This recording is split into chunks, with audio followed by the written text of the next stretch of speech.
Good morning बच्चों, welcome back to Amoeba classes. जैसा कि आपको पता था, हम पढ़ रहे थे रेस्पिरेशन चैप्टर के बारे में, respiration in plants, class 9th ICSE biology. कल हमने काफ़ी कुछ पढ़ा था कि कितने टाइप्स के रेस्पिरेशन होते हैं, एक्सटर्नल, इंटरनल। हमने एरोबिक एनारोबिक भी पढ़ा था और आज हमें शुरुआत करनी है एरोबिक रेस्पिरेशन डिटेल में, और फिर एनारोबिक भी कंटिन्यू आगे करेंगे। तो अगर आप इस YouTube चैनल अमीबा क्लासेस पर नए हैं तो इस चैनल को सब्सक्राइब जरूर करें। नीचे जो रेड कलर का आइकन दिया है उस पर क्लिक जरूर करें, सब्सक्राइब करें, बेल आइकन जरूर दबाएं, क्योंकि यहाँ रोज क्लास 9th और क्लास 10th से रिलेटेड बायोलॉजी की वीडियो डेली अपलोड होती रहती है। वीडियो देखने के बाद अगर आपको ये वीडियो पूरी पसंद है, लेक्चर पसंद है और लेक्चर को आप साथ ही साथ एंजॉय भी अगर किया हो आपने, तो इस वीडियो को लाइक जरूर करें। तो चलिए शुरू करते हैं पढ़ाई बिना टाइम वेस्ट किए।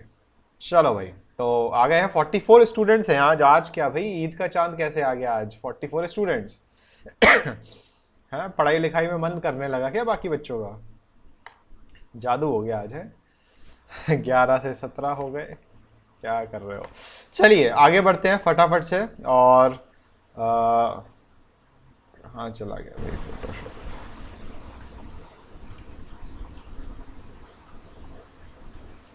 फोर्टी सिक्स आ गए, सही कह रहे हो। वाह, बहुत नए बच्चे हैं लगता है आज। आज नए बच्चों को बड़ा पढ़ने का मन कर रहा है। तो ऐड होते ही जा रहे हैं आज, क्या बात है। आज सब क्या फ्री वेले बैठे हुए हैं क्या घर पे? आज कुछ काम आज आज किसी को काम धाम नहीं होगा करने का कुछ? नहीं, चलो भाई क्लास ही अटेंड कर लेते हैं। मंजुल राय ने वीडियो डाला है फेसबुक पे। बेटा हमें लिंक सेंड करना मंजुल राय, हम भी देखेंगे कि आपने कौन सा वाला वीडियो डाला है। चलिए शुरू करते हैं बच्चे। कल आपको एक पॉइंट बताया था जहां पर थोड़ी सी मिस्टेक हो गई थी, आर्य ने वो मिस्टेक निकाली थी, तो उसको थोड़ा सा करेक्ट कर लेते हैं। आप लोगों को तो खैर कोई दिक्कत नहीं आई होगी, थोड़ा सा बोलने में एरर हो गया था। जैसे कल हम बच्चे बात कर रहे थे सेल की। ये इतना लाइट क्यों चल रहा है भाई? ये अलग ही प्रॉब्लम होती रहती है। हार्ड राउंड कैपेसिटी 10 हो गई है। हाँ जी, तो जैसे कि हमने कल पढ़ा था कि जो सेल होता है बच्चे, सेल में जो रेस्पिरेशन चलती है वो सेल में कौन सी रेस्पिरेशन चलती है? Internal respiration. ठीक है, गलती से यहाँ पे एक्सटर्नल लिख गया था, तो कौन सी होती है बच्चे? Internal respiration. और उसी इंटरनल रेस्पिरेशन की अगर हम बात करें तो उसी इंटरनल रेस्पिरेशन को बच्चे हम और क्या बोलते हैं? Cellular respiration. क्यों बोल रहे हैं सेलुलर रेस्पिरेशन? क्योंकि ये किस में चल रही है बच्चे? सेल में चलती है। ठीक है, तो बस ये हल्का सा एरर हो गया था, गलती से यहाँ पर इंटरनल की जगह एक्सटर्नल लिख गया था। बट आपको ये वाला पॉइंट याद रखना होगा कि भाई एक्सटर्नल रेस्पिरेशन मतलब क्या है बच्चे? ब्रीदिंग। और इंटरनल रेस्पिरेशन का क्या मतलब हो जाएगा? सेलुलर रेस्पिरेशन, जो सेल में होगी। एक्सटर्नल रेस्पिरेशन जो ब्रीदिंग होगी वो कहाँ होगी? एक्सचेंज ऑफ गैसेस कहाँ पे होती है बच्चे? हमारे लंग्स में। या हम बात करें लंग्स के साथ साथ पूरा जो हमारा रेस्पिरेटरी पैसेज है, पूरा जो रेस्पिरेटरी पैसेज है इसमें भी जो एक्सटर्नल रेस्पिरेशन है वो चलती है। ठीक है, तो कल हमने काफ़ी कुछ पढ़ा था और आई होप आपने रीड किया हो। मुंह से हमें निकलने वाला था कि घर जाके आप लोग रीड कर लेना, फिर याद आया घर पे बैठ के तो पढ़ाई कर रहे हो। तो घर पे बच्चे फ्री टाइम निकाल के अपनी किताबें भी पढ़ते रहो। ऑनलाइन लेक्चर का ये मतलब नहीं कि 1 घंटे यहाँ पे पढ़ा और फिर भूल गए। अगर आप घर पे अच्छी तरह रिवाइज नहीं करोगे तो ये ऑनलाइन लेक्चर सब कुछ बेकार है, कोई फायदा नहीं है। इसलिए जितना पढ़ाएं घर पे आपको उतना धीरे धीरे धीरे धीरे डेली, और रीडिंग करने में मेरे ख्याल से 10-15 मिनट से ज़्यादा नहीं लगेंगे। तो अगर आप अलग अलग सब्जेक्ट्स को डेली 10-15 मिनट रीड ही कर दोगे समझने के बाद, तो आपको बहुत अच्छी तरह जो कंसेप्ट और कंटेंट है चैप्टर का वो आपको समझ में आता जाएगा। तो कल की ये पूरी कहानी इस पेज में लिखी हुई है जो कि हम ऑलरेडी पढ़ चुके हैं। और आज हमें बच्चे क्या शुरू करना था? Aerobic respiration. तो चलिए शुरू करते हैं एक नए पेज में और एक नई हेडिंग के साथ, और उसके बाद फिर हम रेफरेंस लेंगे अपनी प्यारी सी राज दुलारी बुक का जिसका नाम है सरिता अग्रवाल। ठीक है, तो सरिता अग्रवाल में कुछ डायग्राम्स अच्छे बने हुए हैं सेलिना से, और फ्लो चार्ट्स अच्छे बने हैं तो उससे समझने में और ज़्यादा मज़ा आएगा। हर्ष कुमार का कुछ डाउट आया क्या? सर रेस्पिरेटरी ट्रैक्ट और रेस्पिरेटरी पैसेज आर सेम। हाँ बच्चे बिल्कुल सेम है, ट्रैक्ट बोल दो या पैसेज बोल दो, it's same, no need to worry. ठीक है, no need to fear when Asif sir is here. आहा क्या बात है, अमीवा लिख रहे थे हम। चलिए तो आज बच्चे हम शुरू करने वाले हैं एरोबिक रेस्पिरेशन। ठीक है, कोई एक बच्चा अपना माइक ओपन करके फटाफट से एरोबिक रेस्पिरेशन की डेफिनेशन बताए, कोई भी।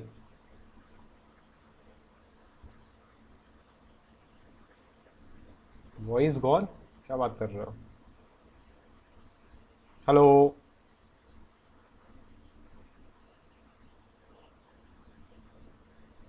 ठीक है, type of respiration when oxygen is utilised, बिल्कुल सही है। अगर ऑक्सीजन यूज हो रही है तो हम उसको एरोबिक रेस्पिरेशन बोलेंगे। कोई और है जो इसको अच्छी तरह बताएगा? आर्यन, आकांक्षा, और कोई है कि जो एरोबिक रेस्पिरेशन को अच्छी तरह डिफाइन करेगा?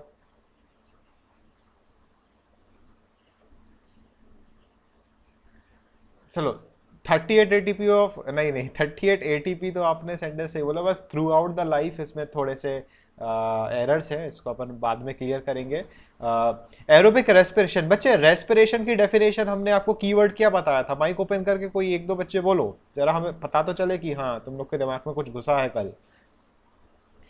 कल कुछ हमने सिखाया था तुम लोग को, पूरी रेस्पिरेशन की इक्वेशंस हमने बताई थी आपको। किसी को इक्वेशन याद है रेस्पिरेशन की? by which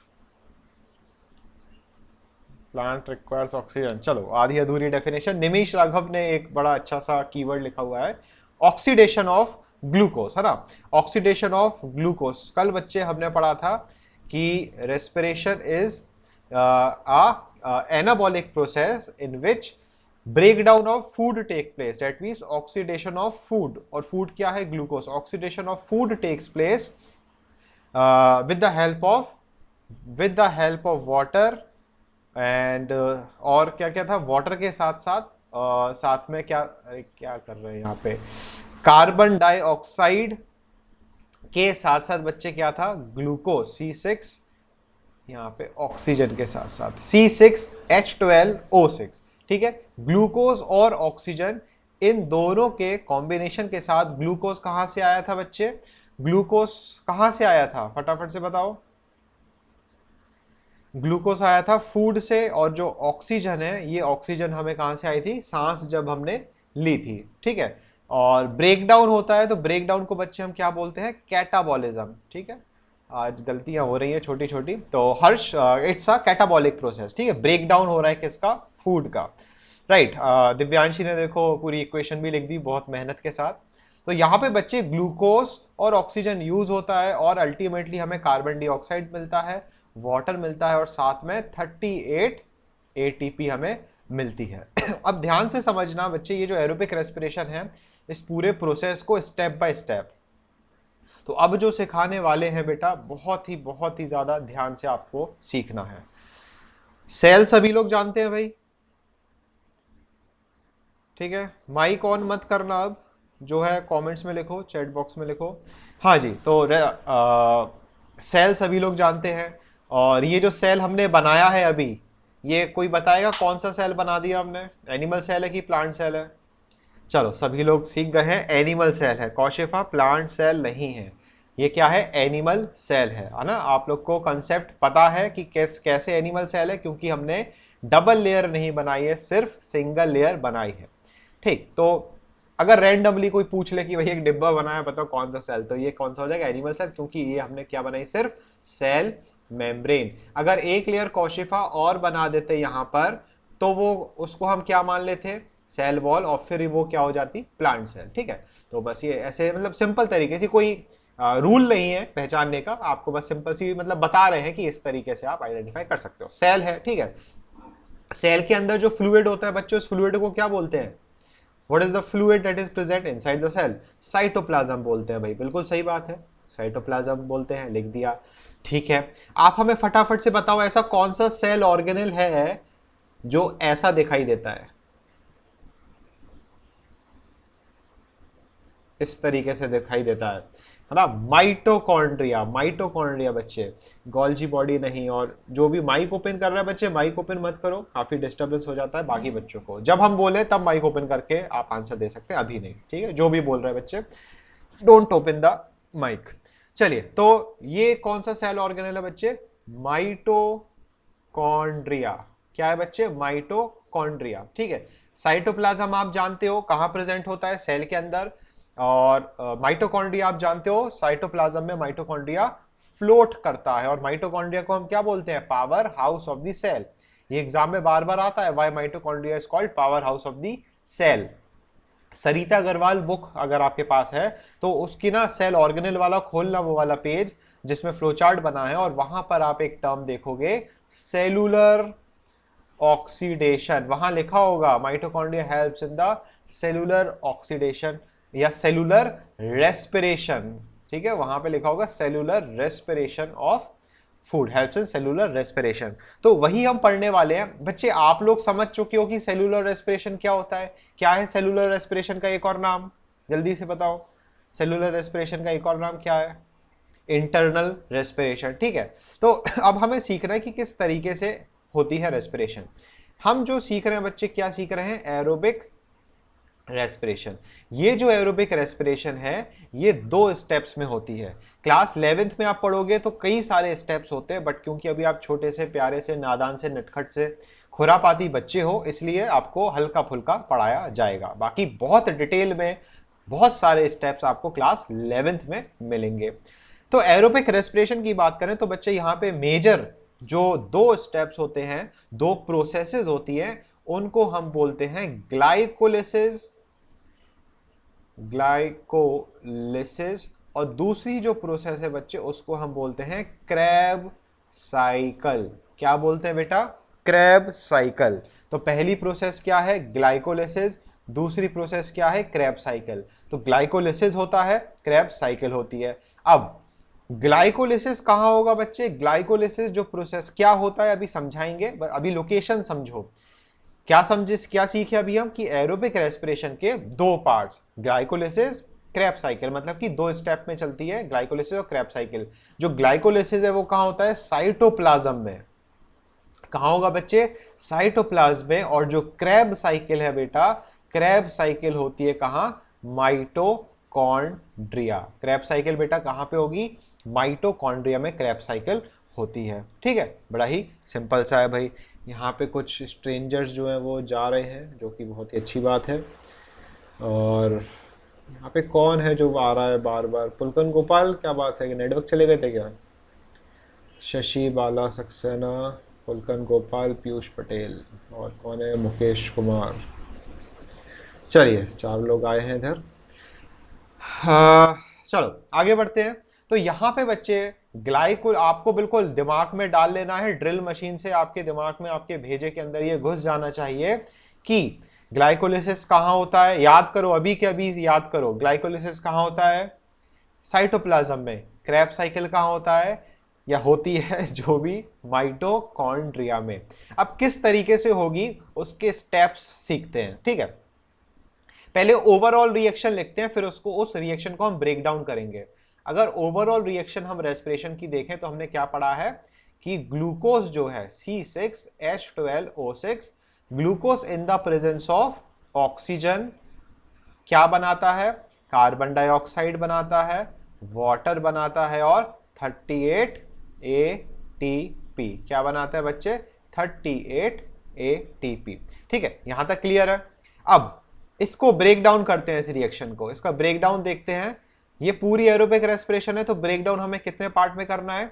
2 पार्ट में, पहला और दूसरा। पहला पार्ट हमें देखना है कि इसमें से ग्लाइकोलिसिस कहां छुपी हुई है, और दूसरा पार्ट हमें देखना है कि इसमें से क्रैब साइकिल कहां छुपी हुई है। तो समझना, सबसे पहले जो ग्लूकोज होता है, सभी को बच्चे पता है कि ग्लूकोज हमारी बॉडी में कैसे आया। आपने अभी अभी सुबह सुबह नाश्ता किया, पेट में गया, पेट से एब्जॉर्प्शन हुआ, एब्जॉर्प्शन से एसिमिलेशन हुआ, और एसिमिलेशन के थ्रू आपके ग्लूकोज जो है वो सेल में पहुंच चुका है। अब ध्यान से सुनना, ग्लूकोज जो है वो सेल के अंदर पहुंच चुका है। अब ये ग्लूकोज जो है बेटा, इसकी एंट्री होगी कहाँ? साइटोप्लाज्म में। कहाँ एंट्री हुई बच्चे? सेल के साइटोप्लाज्म में इस ग्लूकोज की क्या हुई? एंट्री। और एक प्रोसेस हुआ, ग्लूकोज में एक प्रोसेस हुआ, उस प्रोसेस का नाम हमने क्या बोला? ग्लाइकोलिसिस। क्या बोला बेटा? ग्लाइकोलिसिस। तो अब ग्लाइकोलिसिस बच्चे 2 पेज का एक बहुत बड़ा सा प्रोसेस है जो आप कॉलेज में पढ़ोगे और क्लास 11th में भी थोड़ा बहुत पढ़ लोगे। तो अभी ये मत पूछना सर ग्लाइकोलिसिस की डिटेल बताइए, हम तो बता देंगे, आपके ऊपर से निकल जाएगी। ठीक है, तो बिल्कुल एक्स्ट्रा दिमाग नहीं लगाना है कि ग्लाइकोलिसिस। कुछ कुछ बच्चे प्लीज प्लीज लिख रहे हैं, तो बच्चे हम फोटो भेज देंगे ग्लाइकोलिसिस की, देख लेना, ग्रुप पे फोटो डाल देंगे, तो याद कर सको तो कर लेना। और अगर लगे कि नहीं सर रहने दो, हम तो इतने में ही खुश हैं, तो बहुत अच्छी बात है। ठीक है, चलिए, तो साइटोप्लाज्म में बच्चे एक प्रोसेस हुई, उस प्रोसेस का नाम क्या? ग्लाइकोलिसिस। और ग्लाइकोलिसिस की वजह से जो ग्लूकोज है बेटा, ये ग्लूकोज कन्वर्ट हो गया, टूट गया, ब्रेक डाउन हो गया 2 मॉलिक्यूल्स ऑफ पायरुविक एसिड। कितने मॉलिक्यूल्स बेटा? 2 मॉलिक्यूल्स ऑफ पायरुविक एसिड। ठीक है, जैसे कि आपने बच्चे केमिस्ट्री में आयंस पढ़े हुए हैं, रेडिकल्स आपने पढ़े हैं ना केमिस्ट्री में, है ना? रेडिकल्स आप सभी ने पढ़े, तो फटाफट से एक आंसर देना कि ये क्या है। लिखो कमेंट में जरा, ये क्या है? क्लोरीन। ठीक है, ये कैल्शियम कौन लिख रहा है भाई? कौशिफा को क्या क्लोरीन कैल्शियम किसने लिखा? भास्कर लिख रहा है कैल्शियम। बेटा कैल्शियम नहीं, क्या है ये बच्चे? क्लोरीन। अब हमें बताओ ये क्या है?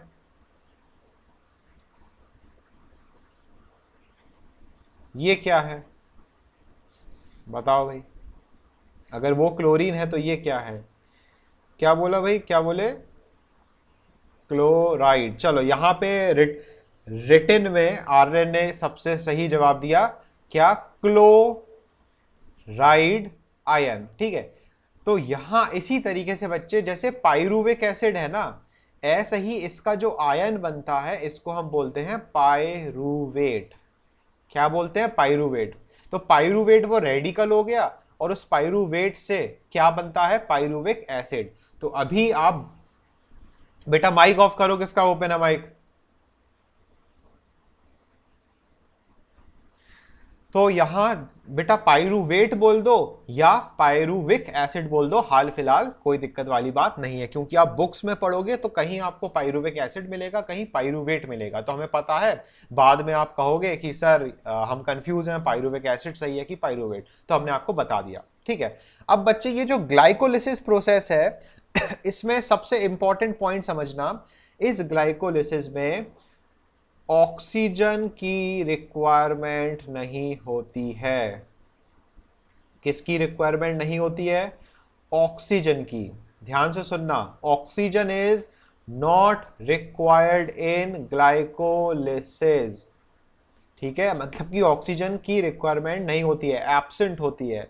तो अब अगर ये बच्चे एरोबिक रेस्पिरेशन है और यहां ओवरऑल रिएक्शन में ऑक्सीजन लिखा हुआ है, मतलब कि ऑक्सीजन की रिक्वायरमेंट हमें अगले स्टेप में आएगी, और वो अगला स्टेप कौन सा होगा बेटे? क्रैब साइकिल होगा। ठीक है, तो अब ध्यान से समझना, ग्लूकोज से पायरुविक एसिड बन गया, कहां बना? साइटोप्लाज्म में बना। किस प्रोसेस से बना? ग्लाइकोलिसिस प्रोसेस से बना। क्या ग्लाइकोलिसिस में ऑक्सीजन का इन्वॉल्वमेंट है? बताओ भाई, कोई इन्वॉल्वमेंट नहीं है। ठीक है, अच्छी बात है भाई। अब क्या हुआ इसके बाद कि पायरुविक एसिड जो है, ये पायरुविक एसिड कहां जाएगा? एंट्री करेगा कहां? माइटोकॉन्ड्रिया में। माइटोकॉन्ड्रिया। ये पायरुविक एसिड कहां एंटर किया बच्चे? माइटोकॉन्ड्रिया में एंटर किया। बट माइटोकॉन्ड्रिया में एंटर करने के पहले पहले ये जो पायरुविक एसिड है, ये कंबाइन करता है एक एंजाइम के साथ। किसके साथ कंबाइन करता है? एक एंजाइम के साथ कंबाइन करता है। ये प्लस का साइन है, कंबाइन कर रहा है एक एंजाइम के साथ। इसको हम बोलते हैं एसिटाइल कोएंजाइम ए। क्या नाम है बच्चे? Acetyl coenzyme A.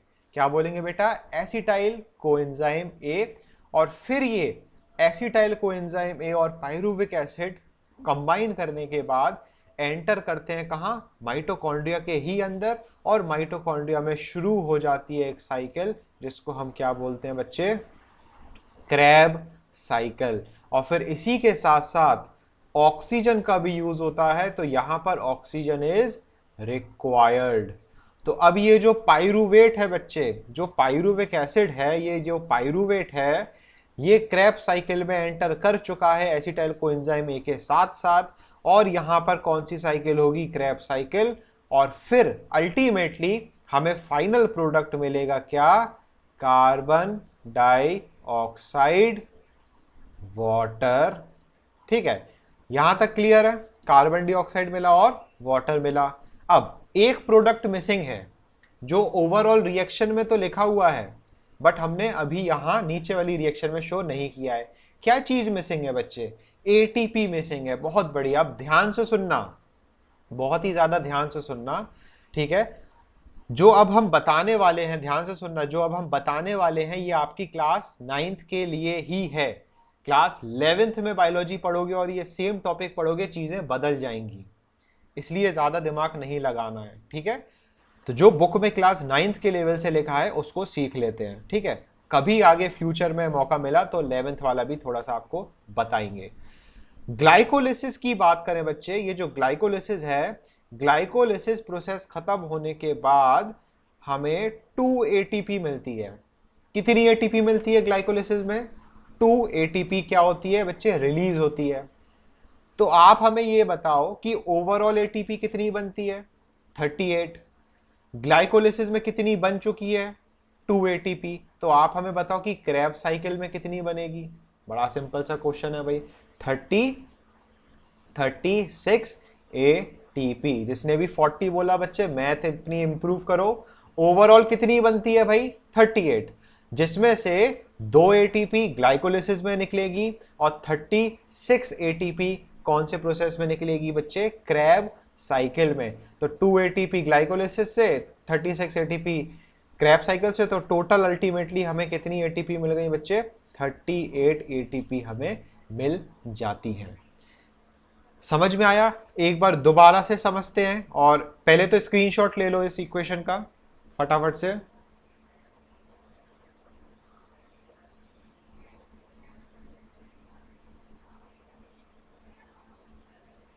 ठीक है, ले लिया।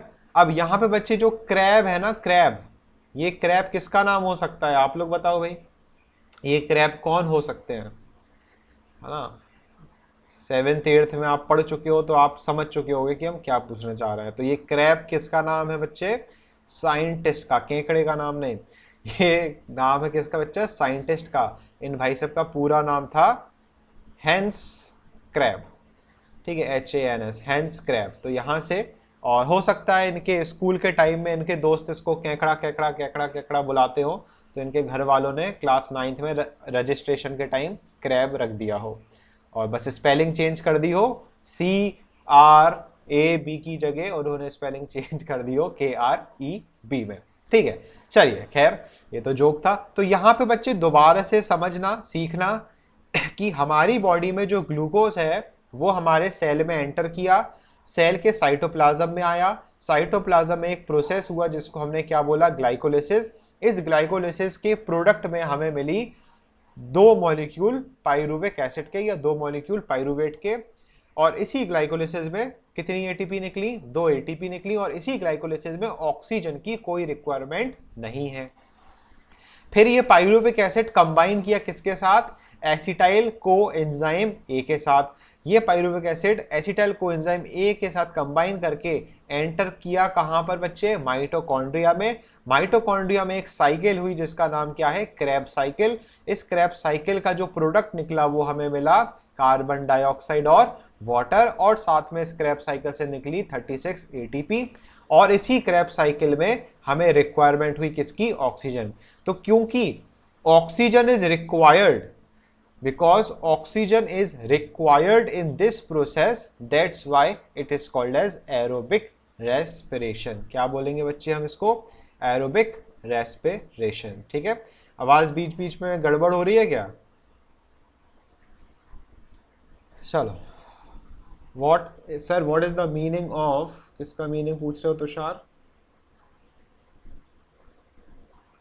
पता नहीं तुषार किसका मीनिंग पूछ रहा है। तो बच्चे ये चीज आपको क्लियर हो रही है, अच्छी बात है। ये जो कंटेंट आपको पढ़ाया बच्चे, ये सरिता अग्रवाल में आपको सबसे नीचे मिलेगा, सेम टू सेम। ठीक है, तो इसको जरूर से याद कर लेना, पढ़ लेना। और पेज नंबर 93, सरिता अग्रवाल पेज नंबर 93 पे जो एरोबिक रेस्पिरेशन हमने आपको बताया वो क्लियर है। अब यहां पे बच्चे 2 पॉइंट और हैं कि ये जो एरोबिक रेस्पिरेशन है, कौन सी बच्चे? ये जो एरोबिक रेस्पिरेशन है, इस एरोबिक रेस्पिरेशन में हमें 2 फेजेस मिले। कौन से फेजेस? फटाफट से आप ही लोग आंसर दोगे, हम आंसर नहीं देंगे, हम तो क्वेश्चन पूछेंगे। हमें कितने फेजेस मिले बच्चे? 2 फेजेस मिले। जो फेज 1 था, उस फेज 1 को हमने बोला एनएरोबिक फेज। कौन सा फेज बोला? Anaerobic phase. और जो फेज 2 था, इस फेज को हमने बोला एरोबिक फेज। तो आपको हमें यह बताना है कि एरोबिक रेस्पिरेशन में फेज 1 में जो एरोबिक एनएरोबिक फेज बोलते हैं, यहां पे कौन सा वाला प्रोसेस होता है? आकांक्षा ने सबसे पहले जवाब दिया ग्लाइकोलिसिस, बिल्कुल सही जवाब। और आप हमें बताओ कि एरोबिक रेस्पिरेशन के फेज 2, जिसको हम एरोबिक फेज बोलते हैं, यहां पे कौन सा प्रोसेस होता है? यहां पे बच्चे क्या होती है? क्रैब साइकिल होती है। यहां तक आपको क्लियर है? बहुत अच्छी तरीके से आपको समझ में आ गया होगा। ठीक है, तो ये सिंपल सी कहानी थी बच्चे, किसके बारे में? एरोबिक रेस्पिरेशन के बारे में। ये सिंपल सी कहानी थी जो कि आई होप आपको बहुत ही अच्छी तरीके से समझ में आ गई होगी। ठीक है बेटा, तो आपको अगर सरिता अग्रवाल पेज नंबर 94 पर देखोगे तो सबसे ऊपर आपको बैलेंस्ड इक्वेशन पूरी मिल जाएगी। बैलेंसिंग हम ऑलरेडी आपको कल शायद बता चुके थे। तो बैलेंसिंग में 6 लगाना होता है, बाकी केमिस्ट्री में आप बैलेंसिंग सीखोगे ही, तो कोई दिक्कत वाली बात भी नहीं है। ठीक है, यहां तक सब कुछ क्लियर है बच्चे? चलिए आगे बढ़ते हैं, फिर आगे हम शुरू करते हैं। फिर हमारा जो अगला फेज शुरू होने वाला है वो है एनएरोबिक रेस्पिरेशन। तो चलिए भाई, इस तरफ पेज पूरा खाली है। चलो, तो एरोबिक रेस्पिरेशन एकदम आपको क्लियर हो चुका है। अब हम शुरू करेंगे क्या? Anaerobic respiration. कल हमने बच्चे एरोबिक रेस्पिरेशन की इक्वेशन हमने एनिमल्स में भी देखी थी और प्लांट्स में भी देखी थी। आज हम पढ़ेंगे एन एरोबिक रेस्पिरेशन। डेफिनेशन में आप ऑलरेडी समझ चुके हो कि एनएरोबिक रेस्पिरेशन में ऑक्सीजन इन्वॉल्व नहीं होती है। ऑक्सीजन का बच्चे एनएरोबिक रेस्पिरेशन में कोई काम नहीं होता है। समझ रहे हो यहां ध्यान से? तो अब यहां पे होगा क्या? अगर बच्चे हम एनिमल्स की बात करें, आप लोग की बात करें, आप लोग जानवर हो, तो एनिमल्स की अगर हम बात करें तो एनिमल्स ने भी खाना खाया है। सर आपकी स्क्रीन प्रेजेंट नहीं हो रही है, क्या बात कर रहे हो भाई? Video is clear. बच्चे जिसको स्क्रीन दिखाई नहीं दे रही है वो पिन कर लो हमें पार्टिसिपेंट की लिस्ट में जाके। Sir video is not coming, it is clear. Pin कर लो बेटा, पिन कर लो। हाँ पिन कर लेना, पिन कर लोगे तो फिर दिक्कत नहीं होगी। ठीक है, इट इज क्लियर। चलो अच्छी बात है। तो एरोबिक रेस्पिरेशन में हमें यह पता है कि ऑक्सीजन इन्वॉल्व नहीं होती है, इसमें तो कोई दिक्कत वाली बात होनी ही नहीं चाहिए किसी को, है ना? डेफिनेशन में ही है। आवाज चली गई, तुम लोग का अलग रोना लगा रहता है भाई साहब।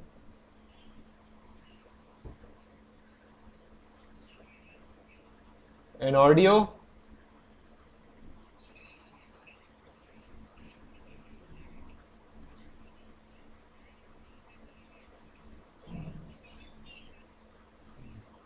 ठीक है, कर रहे रुक जाओ सब। चलो मुंह बंद रखो, कर रहे हम सब।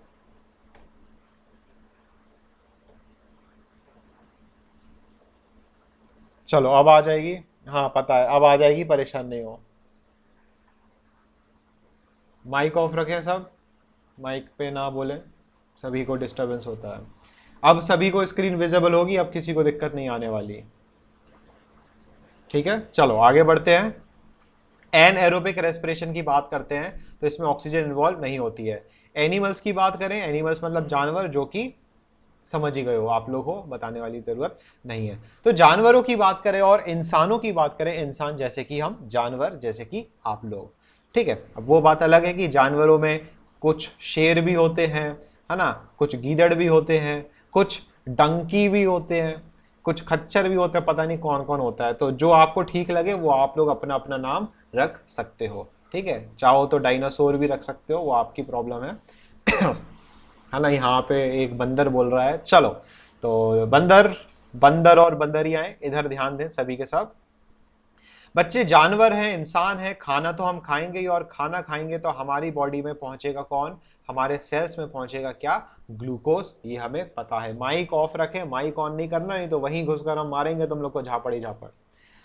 माइक बिल्कुल ऑन नहीं करना। तो बच्चे ग्लूकोज हमने मतलब इंसान ने खाया, एनिमल्स ने खाया।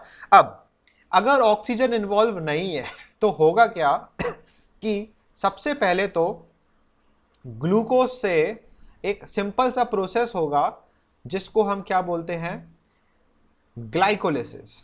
ठीक है, क्योंकि ग्लाइकोलिसिस में हम सीख चुके हैं, ग्लाइकोलिसिस को बच्चे ऑक्सीजन से कोई लेना देना नहीं है। यह बात आपको क्लियर है कि ग्लाइकोलिसिस से ऑक्सीजन का कोई लेना देना नहीं है।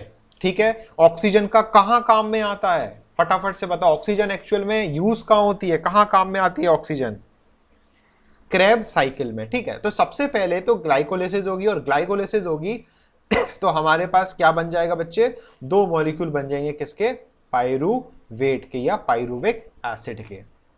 ठीक है, अब इस पाइरुविक एसिड के बाद होगा क्या, ध्यान से सुनना। इस पाइरुविक एसिड के बाद पाइरुवेट जो है वो माइटोकॉन्ड्रिया में नहीं जाएगा। पाइरुविक एसिड माइटोकॉन्ड्रिया में नहीं जाता है बच्चे, और ये साइटोप्लाज्म में ही ये पाइरुविक एसिड जो है एनिमल्स के केस में कन्वर्ट हो जाता है एक एसिड में जिसको हम बोलते हैं लैक्टिक एसिड।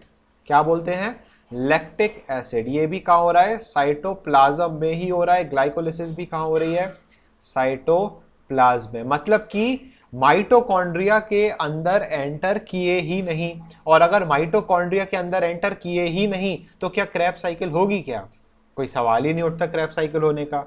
ठीक है, तो यहां पे ग्लूकोज पहले ग्लाइकोलिसिस करके पाइरुवेट बनाएगा, इसमें कोई दिक्कत वाली बात नहीं है, और फिर ये पाइरुवेट कन्वर्ट हो जाएगा किसमें बच्चे, लैक्टिक एसिड में, और लैक्टिक एसिड के साथ साथ ये रिलीज करेगा कितने एटीपी बच्चे, 2 एटीपी। तो ओवरऑल जो हमें बच्चे एटीपी मिल रही है वो कितनी मिल रही है, एनाएरोबिक रेस्पिरेशन इन एनिमल्स में सिर्फ 2 एटीपी। एरोबिक रेस्पिरेशन में कितनी मिल रही थी एटीपी टोटल, बताओ जल्दी से, 38 एटीपी। कहां बच्चे, 38 एटीपी, इतनी सारी। और एनाएरोबिक रेस्पिरेशन में हमें सिर्फ कितनी मिल रही है, 2 एटीपी मिल रही है ना। तो अब हमारा क्वेश्चन बच्चे सिंपल सा आपसे ये है, क्या हम और आप एन एरोबिक रेस्पिरेशन करते हैं, क्या हम और आप एन एरोबिक रेस्पिरेशन करते हैं, हाँ या ना, नहीं।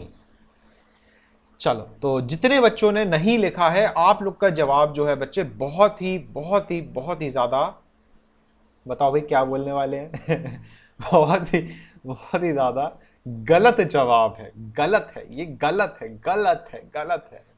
चलो, तो अब गलत क्यों है, आपके दिमाग में, आपके दिमाग में क्वेश्चन आएगा, क्यों सर, ऐसा क्यों, समझना ध्यान से। अभी आप लोग अपने कमरे में बैठे हुए हो, हेडफोन लगाए हो, और सुकून से आप क्या कर रहे हो, इनहेलेशन कर रहे हो, सांस ले रहे हो। ठीक है, ऑक्सीजन बड़े आराम से आपकी बॉडी में अंदर जा रही है, और बड़े ही आराम से आपकी जो बॉडी है बच्चे वो क्या कर रहा है, एरोबिक रेस्पिरेशन आपके सेल्स कर रहे हैं, जिसमें कोई दिक्कत वाली बात नहीं है। अब मान लो हमने पुलकन गोपाल को बोला, ठीक है, पुलकन गोपाल माइक ऑन करो जरा, सिर्फ पुलकन गोपाल माइक ऑन करेगा। Pulkan Gopal, are you there?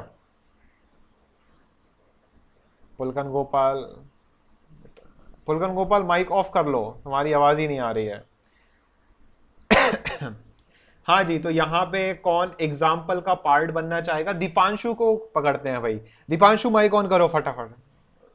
चलो, कौन है ये? मैं भास्कर। चलो भास्कर से, ठीक ठीक ठीक ठीक। चलो बाकी सब लोग चुप रहे हैं, सिर्फ भास्कर रहेगा इधर। चलो भास्कर, आवाज आ रही है बच्चे एकदम साफ साफ? ठीक है, बाकी सब अपना माइक ऑफ रखें, सिर्फ भास्कर से बातचीत होगी, ठीक है? बाकी सब सुनेंगे अच्छी तरह। तो भास्कर, अभी आप सांस ले पा रहे हो बहुत अच्छी तरीके से, है ना? तो आप कौन सी रेस्पिरेशन कर रहे हो अभी बैठे बैठे? एरोबिक रेस्पिरेशन, ठीक है। अब भास्कर, आप कहाँ रहते हो, किस लोकेशन में रहते हो आप?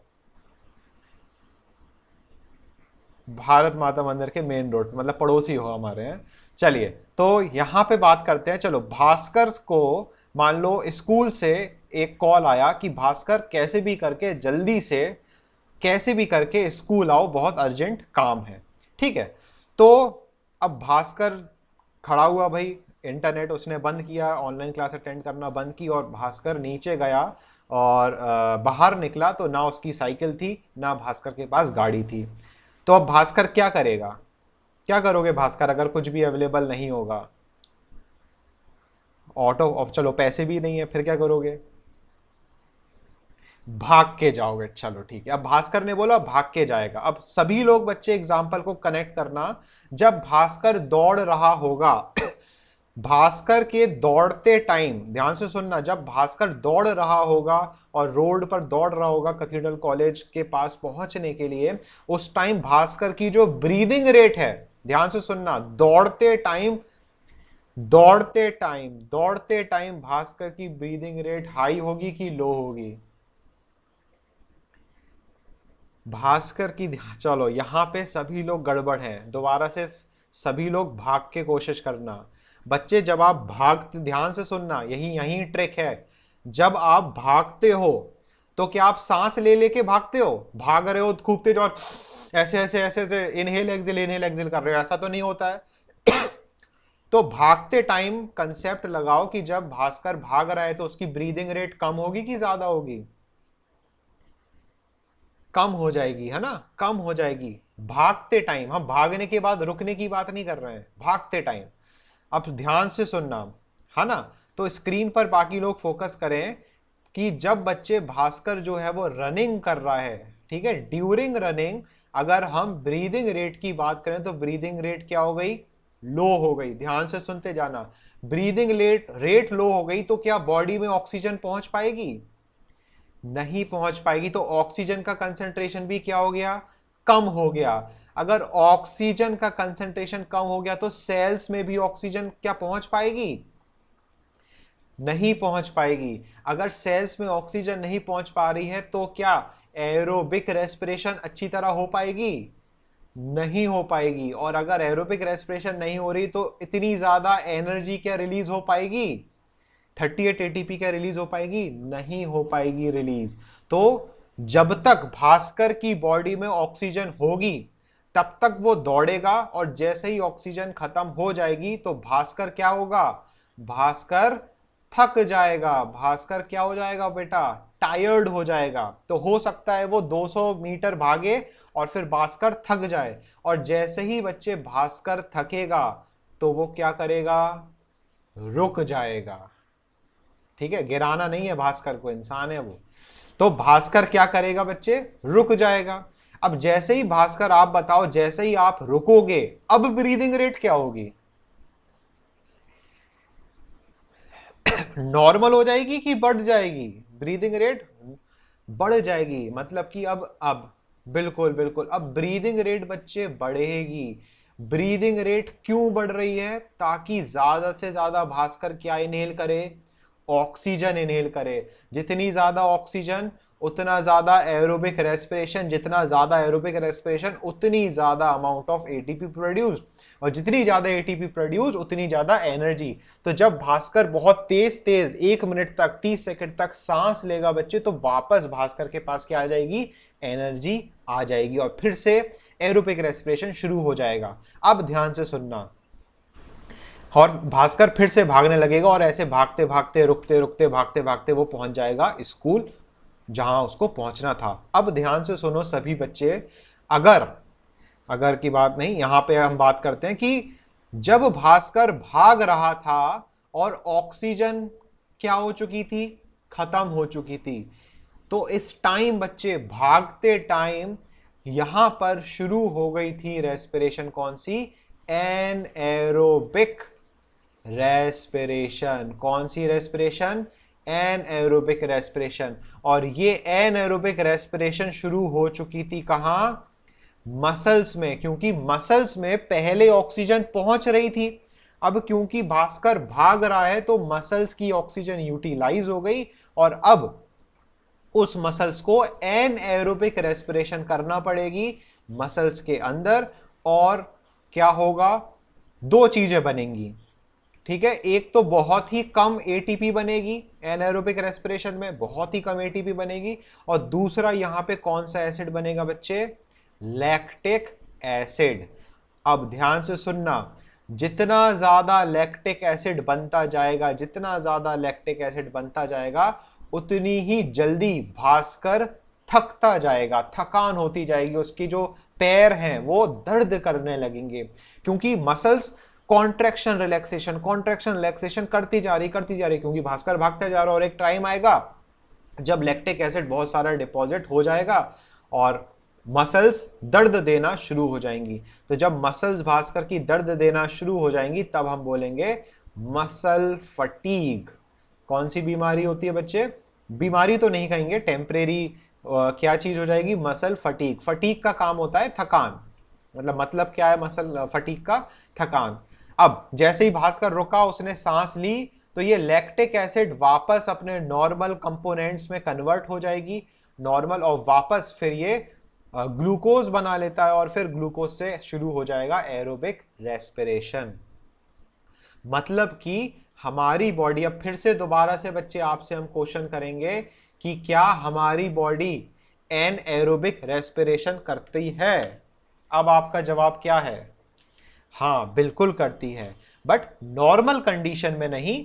जब हम बहुत हाई एक्टिविटी करते हैं, जब आप जिम में डंबल उठाते हो, ट्रेडमिल पे दौड़ते हो, कोई चीज आप बार बार करते हो, या हम बोले जब आपके जो क्लास टीचर है या जो सब्जेक्ट टीचर है या आपके आसिफ सर जो बायोलॉजी टीचर हैं, वो जब आपको क्लास में पनिशमेंट देते हैं और बोलते हैं कि भाई हैंड्स अप करो, तो जब आप हाथ ऊपर करते हो, ध्यान से सुनना, जब आप हाथ ऊपर करते हो तो 1-2 मिनट बाद आपके हाथ दर्द करने लगते हैं।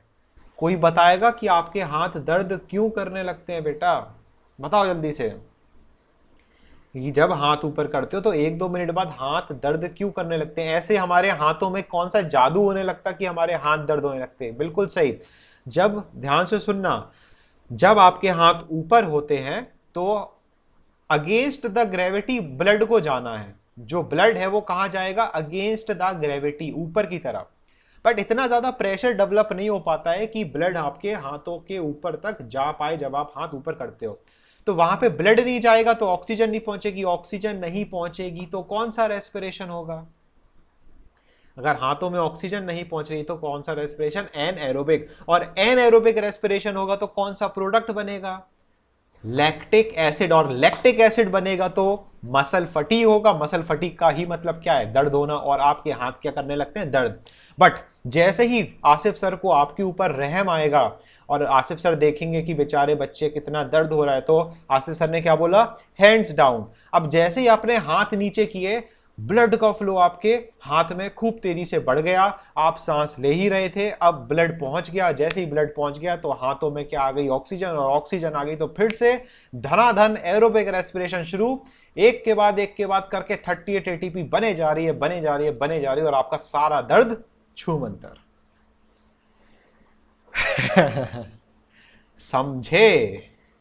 तो इस तरीके से बेटा लगातार भागते रहोगे तो मर जाओगे। समझ रहे? क्योंकि आपका जो ग्लूकोज है, इंसान का जो ग्लूकोज है, वो पूरा यूज अप हो जाएगा, आपको एनर्जी ही नहीं बचेगी और अल्टीमेटली RIP पी होने के चांसेस होते हैं। ठीक है, नहीं तो भास्कर को तो हमने रोक दिया ना बीच में सांस लेने के लिए, और वो आराम आराम से दौड़ते दौड़ते धीरे धीरे पहुंच गया। तो बच्चे ये तो कहानी थी किसकी, है ना, अभी अभी कहानी खत्म नहीं हुई पूरी। ये कहानी थी किसकी बच्चे, एनिमल्स की।